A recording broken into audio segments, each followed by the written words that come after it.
La parole est à présent à Monsieur François Ruffin pour le groupe La France Insoumise. Monsieur le Premier ministre, j'ai reçu dans ma boîte aux lettres votre projet « Nous avons besoin d'Europe » avec en couverture Valérie Hayé et Emmanuel Macron. Merci. Sur 16 pages, bien des délices sont promis à notre pays et même à notre continent tout entier.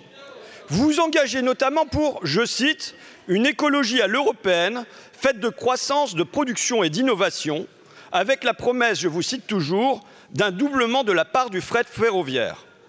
Décidément, vous osez tout et c'est à cela qu'on vous reconnaît.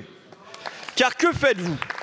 Que faites-vous pour de vrai avec l'Union européenne? Vous cassez le fret ferroviaire en France, vous le détruisez, vous l'écrasez. Reprenons le dossier. L'an dernier, concurrence oblige, la Commission a lancé une enquête sur l'entreprise Fret SNCF. Il n'y avait pas de deadline, pas de délai. Vous aviez des mois, voire des années pour négocier, de quoi jouer la montre, plaider, contester. À la place, vous êtes précipité à Bruxelles, vous y avez signé aussitôt votre reddition, la liquidation de Fret SNCF au 31 décembre 2024. Ce seront chaque année 300 000 à 500 000 camions en plus sur les routes. Ce seront 200 000 à 400 000 tonnes de CO2 émis. Ce seront 500 cheminots sans boulot.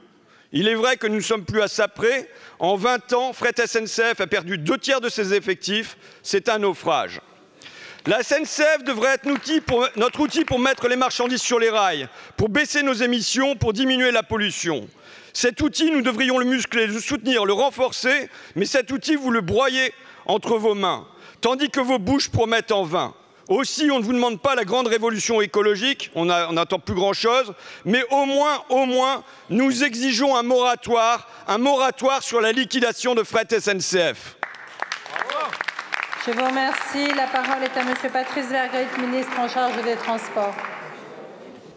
La présidente, Monsieur le député Ruffin, vous le savez très bien, Fret SNCF est l'objet d'une enquête par la Commission européenne pour 5 milliards d'euros d'aide d'État.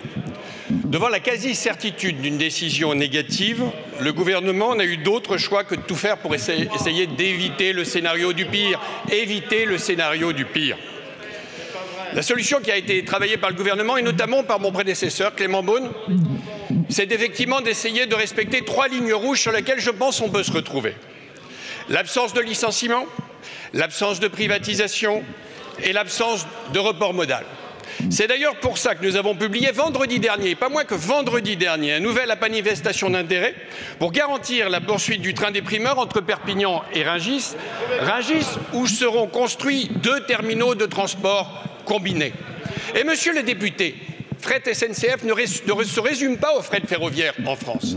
Et cette majorité, ce gouvernement engage beaucoup de moyens pour le fret ferroviaire aujourd'hui.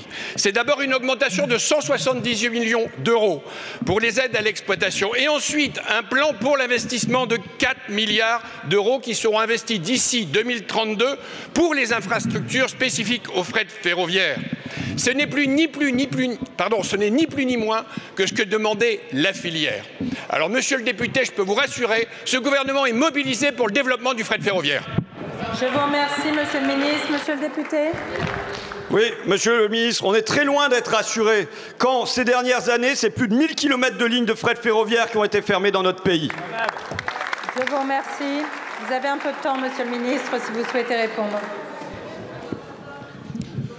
Vous direz ça à tous les gouvernements qui nous ont précédés. Par nous, au moins, on investit massivement. Je vous remercie, monsieur le ministre.